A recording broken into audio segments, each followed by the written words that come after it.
Olá, colegas. Olá, professor Santi. Vamos dar início à apresentação do seminário da disciplina Taxa Variável de Insumos Agrícolas. O nosso tema para essa apresentação é a condutividade elétrica dos solos.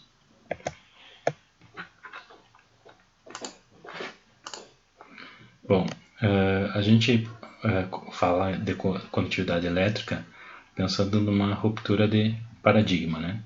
A gente tem uma AP convencional hoje focada muito mais em nutrientes solo, né? Pensando na correção desses nutrientes, e às vezes a gente tem uma resposta muito duvidosa, muito baixa ou até inexistente a esses nutrientes no solo.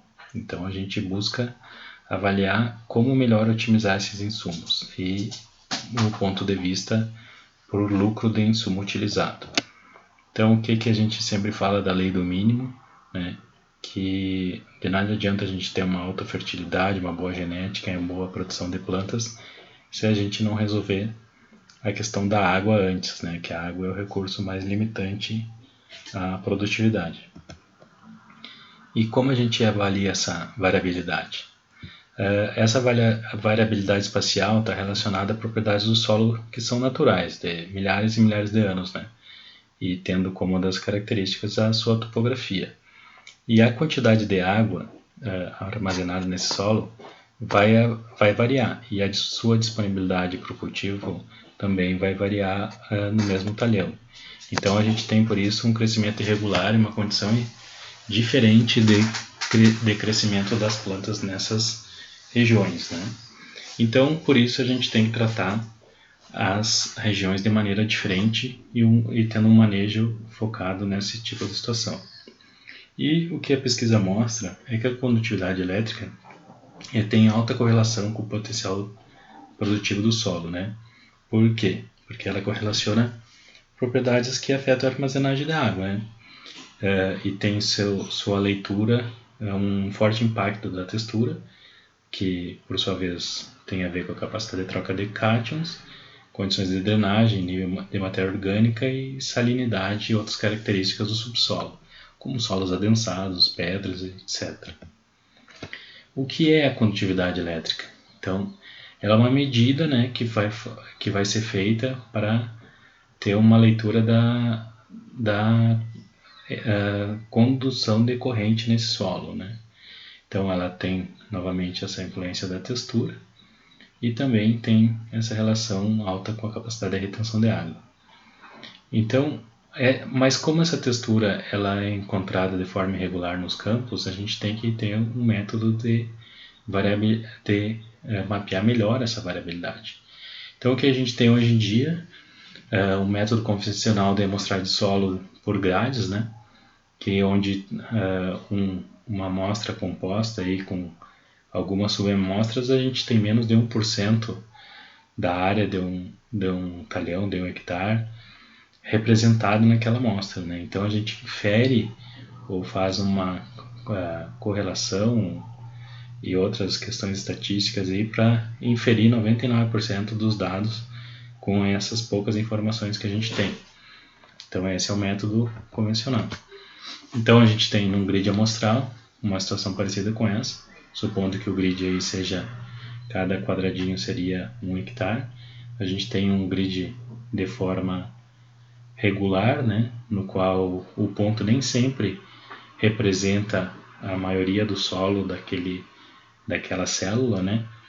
Então isso causa erros, né? Erros do processo amostrais, que vão gerar mapas com não tão boa representatividade assim, além, claro, do custo, né, de número de amostras. Então o que se propõe com a condutividade elétrica? A gente tem um grid dirigido, né, onde esses pontos são realocados nessas zonas, né, para melhor representar esse solo. Então a gente vê aí nas zonas mais vermelhas, alguns pontos são alocados ao longo dessa região, nas zonas verdes também, e nas zonas intermediárias também, com pontos estratégicos em cada região. E algumas confusões aí que se faz a respeito da condutividade elétrica. Se ela é um valor absoluto, ela não é um valor absoluto, ela é um valor relativo. Então tudo depende da condição que o solo for mapeado, de umidade, palha, condição para condução decorrente, dependendo também do tipo de equipamento que se usa para mapeamento. Ele vai ter um número em milisiemens, que é a unidade, diferenciado, mas esse número é só uma relação, né? Então todo talhão ele vai continuar tendo a sua relação não absoluta, né? Proporcional de variação de condutividade elétrica. Com que frequência eu devo fazer esse mapeamento? Não exige a necessidade de refazer, porque as alterações, como a gente fala, são relacionadas a questões naturais do solo, né? Que são processos de muitos, muitos anos, milhares e milhares de anos, que a gente não, a interferência humana não vai conseguir fazer uma interferência significativa num espaço relativamente curto, certo? Tá, mas se eu fizer um incremento de matéria orgânica de 2% com 20 anos de plantio direto, vou ter alguma interferência? Possivelmente no número absoluto possa ter. Só que como essa interferência também, teoricamente, ela vai ser muito similar em todo o talhão, e também aquele número relativo vai ser, a diferença vão se manter as mesmas, né? Ou muito próximo da mesma que tinha 20 anos atrás. Tá? A condutividade elétrica e da solução do solo são a mesma coisa? Não, a condutividade que a gente mede é do solo, né? Não é da solução. A solução é um extrato da parte líquida do solo que é usado para fazer manejo de, por exemplo, de fertirrigação, alguma coisa desse sentido, que é só a parte líquida do solo. A gente está medindo todo 100% do solo, a parte mineral e a parte não mineral.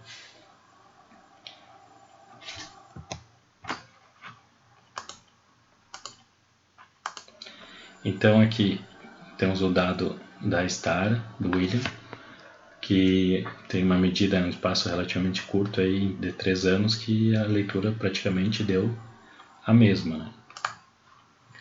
Então por que usar a condutividade elétrica? Porque ela indica o maior fator limitante à produtividade, que é a disponibilidade de água, né? E a gente correlaciona isso sobre o retorno sobre o investimento, que é o risco de estar colocando um insumo e não ter retorno, porque a falta de água inibe a nossa obtenção de maiores resultados. Né? Então a gente vai conseguir enxergar as zonas do solo e as suas limitações físicas. E como a gente já falou, não sofre alterações significativas ao longo do tempo, então é um layer que a gente chama que vai ser uma base para muitos anos à frente. Né?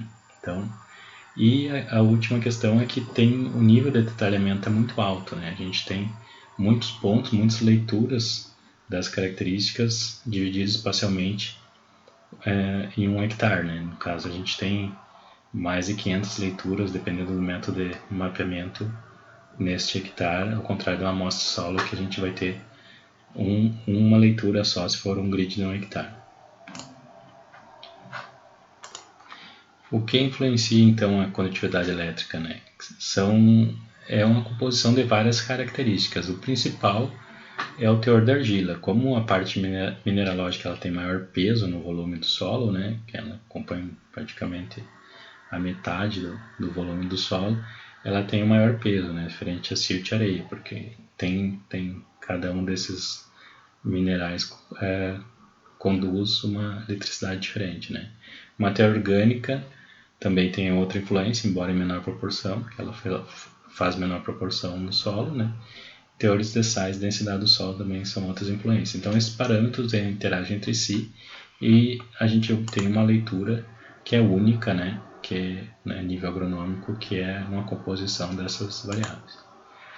Então, como é que a gente faz o levantamento dessa condutividade elétrica? Né? A gente, basicamente, no mercado existem 2 métodos de mapeamento. A medida é em milisiemens, né? E um método é através de eletrodos, né? São discos que emitem uma corrente e eles medem a resistividade do solo à condução dessa corrente e, por consequência, dá para se calcular a condutividade elétrica. Então a gente tem como exemplo o Veris, que é um equipamento mais conhecido, e tem o equipamento de indução eletromagnética, que também, por sua vez, é o que eu uso, que tem a sua calibração de 0 a 50 e de 0 a 150 centímetros de profundidade. Tá? Basicamente, esse equipamento a gente usa com espaçamentos de 20 metros até 20 km por hora. Aqui tem uma imagem. Então, a gente tem o equipamento que traciona o sled, o trenó, né? E o equipamento de leitura é essa haste que vai nesse trenó, e um detalhamento da haste aqui que ele tem essas molas, vamos dizer assim, que criam um campo magnético pré-calibrado para certas profundidades, e assim a gente tem o retorno da leitura. Já o Veris é um equipamento diferente, ele tem esses rodados, tem esses discos, né? E eles fazem essa indução de uma corrente para ser captada na outra ponta, no caso, e medir a resistividade do solo, que consequentemente a gente calcula a condutividade. Então, o Veris, assim, quais são os parâmetros dele? Também a nível de critério, né, mas se aconselha passadas 15 a 20 metros, profundidade dos discos de 4 a 5 centímetros, então tem essa necessidade de ter esse contato com o solo nessa profundidade, e a velocidade que determina o número de pontos. Então, tudo depende também do sistema de log de informações, né? Mas a velocidade, pela frequência de leituras, vai dar o número de pontos por hectare.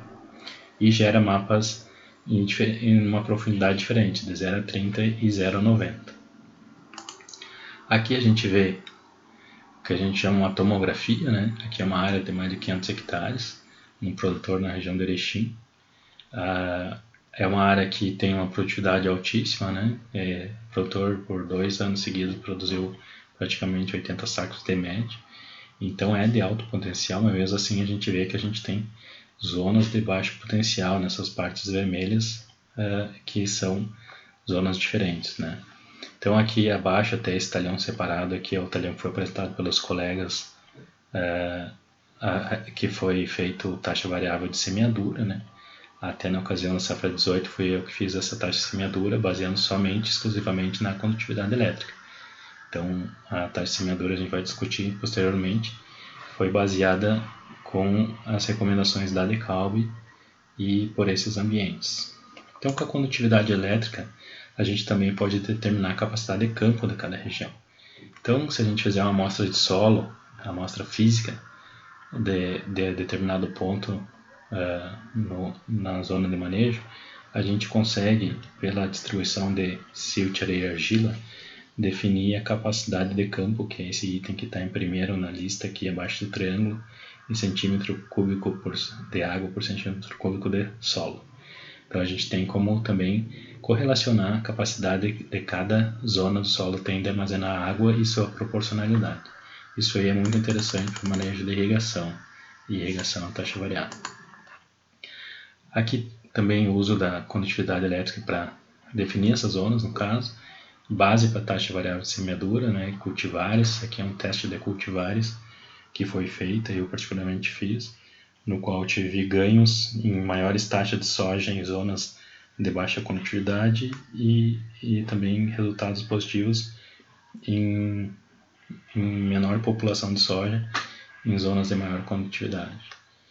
Então, aqui também outro slide da STAR, do nosso colega William, que é como é que a gente faz essa recomendação dessas zonas, né? Quanto mais informação, melhor. A gente tem a condutividade elétrica como parâmetro principal. O mapa de produtividade vem a se somar no sentido assim, o que realmente o solo está nos respondendo, porque daí tem outras variabilidades que começam a pesar, né? O mapa de NDVI é um mapa muito variado, mas ele já é mais um diagnose de toda essa relação, né? E mapas de fertilidade e outros mapas de elevação que a gente pode estar observando para definir essas zonas. Cada um vai ter o seu critério, né? Então aqui, por exemplo, foi definido que a zona com maior condutividade vai receber menos sementes, a zona com menor condutividade, em vermelho, ou zonas de baixa, vamos dizer assim, vão receber mais sementes. Aqui um exemplo particular de um cliente, só correlacionando um mapa de colheita com um mapeamento da condutividade, no qual aqui nessas setas vermelhas a gente pode perceber que a gente tem alta correlação nessas manchas aqui, nas zonas de baixa condutividade com baixa produtividade. Tá? Como é que a gente correlaciona também mais satélite com condutividade? Às vezes ela tem maior ou menor correlação, mas como eu disse, a margem de satélite ela é dinâmica, ela sofre influência de muitas coisas da safra, né? Desde um stand mal feito, de um ataque de pragas. Então a gente não tem como saber exatamente quais são as influências, mas se a gente pensar em estágios iniciais das culturas, a condutividade ela vai ter uma boa relação com a imagem de satélite para determinadas situações, mas tudo varia de caso a caso. Nesse caso aqui, a gente tem na esquerda a condutividade elétrica e à direita a imagem satélite. Mas veja que isso é uma área muito extrema, né, que é um caso particular meu lá, e mesmo assim já mascara um pouco algumas situações, né? Então, que em termos de produtividade ou potencial produtivo, talvez a condutividade elétrica seja um parâmetro mais nítido de definir essas zonas. Também a parte de prescrição de taxa variável, que é um dos grandes benefícios assim, de dar confiabilidade da condutividade elétrica, porque a gente tem as zonas muito bem distribuídas, né? Muito bem alocadas pela definição das imagens, como a gente tem com que os mapas sejam mais precisos que uma amostra de solo, né? A gente consegue também ter esse potencial de prescrição de taxa variável de semeadura. Então, no mercado já existem várias empresas de genética investindo nisso, né? E tem alguns ganhos aí, se fala, comenta na bibliografia aí em torno de 5, 6%, algo nesse patamar aí em ganhos de ajustar a população de sementes. Então existe ainda plantadeiras multi-híbrido no teste nesse sentido, né? No qual, no caso do milho, colocaria um híbrido com resposta diretamente proporcional ao aumento de condutividade e outros que respondem a baixa condutividade. Então daria para fazer um mix entre esses híbridos. Então, quais são os critérios para essa questão da semeadura taxa variável? Então, zonas com baixa condutividade, a gente investiria menos em fertilizantes químicos, pensaria em outras questões mais físicas e biológicas, talvez. A questão da população de soja seria maior, em termos de compensar essa deficiência de água, principalmente, para nós termos um pouco mais de nós produtivos por metro quadrado, né? Como as nossas plantas vão ter menor desenvolvimento individual.